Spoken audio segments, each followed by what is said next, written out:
savez, le plus grave, ce n'est pas de commettre des péchés. Kullu bani Adam khata. C'est le prophète sallallahu alayhi wa sallam qui l'a dit, tous les enfants d'Adam commettent des péchés.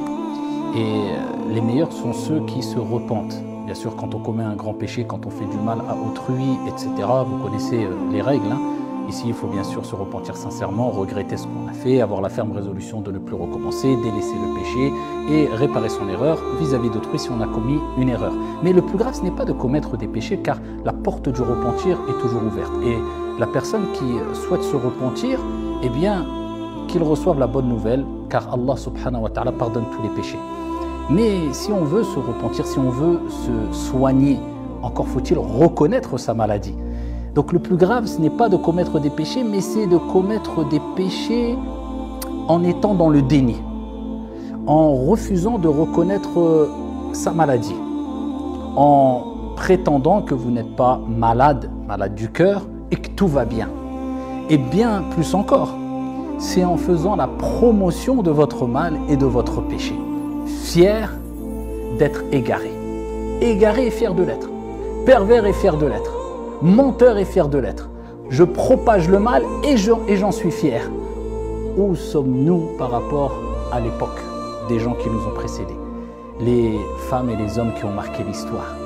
Il est rapporté que certains, eh bien, quand ils allaient faire la prière du matin, ils mettaient du kohl dans leurs yeux pour que les compagnons ne remarquent pas, pour que les pieux prédécesseurs, les tabi'in, parce que c'était une habitude chez eux, ne remarquent pas qu'ils avaient les yeux vraiment rouges, parce qu'ils ne voulaient pas dévoiler cette action qui est le fait de pleurer en faisant la prière de la nuit.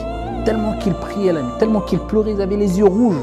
Donc pour passer discret, ils mettaient un peu de kohl sur leurs yeux, d'accord, pour garder cette relation sincère entre eux et Allah subhanahu wa ta'ala. Je ne veux pas dévoiler, non pas mes péchés, mais eux, ils ne voulaient pas dévoiler leurs bonnes actions. Certaines personnes, eh bien, faisaient la prière de la nuit toute leur vie sans que leur épouse ou sans que leur époux ne soit au courant. Discrétion totale. Pourquoi? Non pas parce qu'ils ne voulaient pas dévoiler leurs péchés. Regardez la différence entre nous, illa man rahimallah, et eux à une époque, mais ils ne voulaient pas dévoiler leurs bonnes actions.